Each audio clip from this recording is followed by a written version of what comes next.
Au Cambodge, pas loin de la frontière du Vietnam, la forêt est dévalisée à toute vitesse.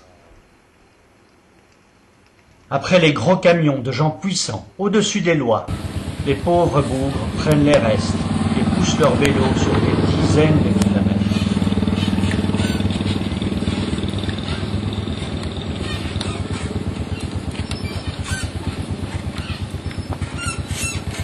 Un désastre écologique parfaitement visible, même de très loin.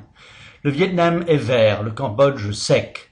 Les rendements en riz peuvent varier de 1 à 10 de part et d'autre de la frontière. Une petite association khmer a retroussé ses manches, affrontant courageusement ceux qui peuvent tuer pour prendre un arbre. PTEA a son petit bureau au sein d'une paisible pagode. L'équipe compte une dizaine de personnes, toutes de la région.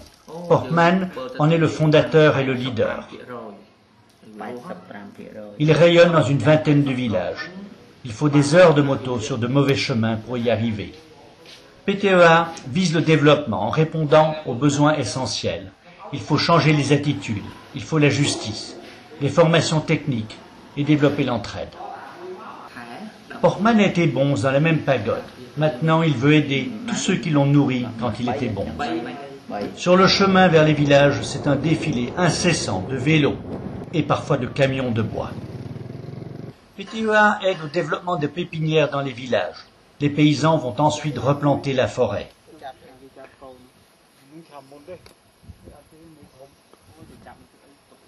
Ceux qui veulent continuer de voler les arbres ne sont pas contents. Ici, ils ont brûlé les jeunes pousses. Le villageois est en colère, mais dans l'ensemble, leur veille porte leurs fruits. Ils ont balaisé leur territoire et le protègent. Après le pillage, des populations très pauvres viennent d'ailleurs à la recherche de nouvelles terres. À côté de la maison, des bidons d'essence pour brûler les troncs qui restent.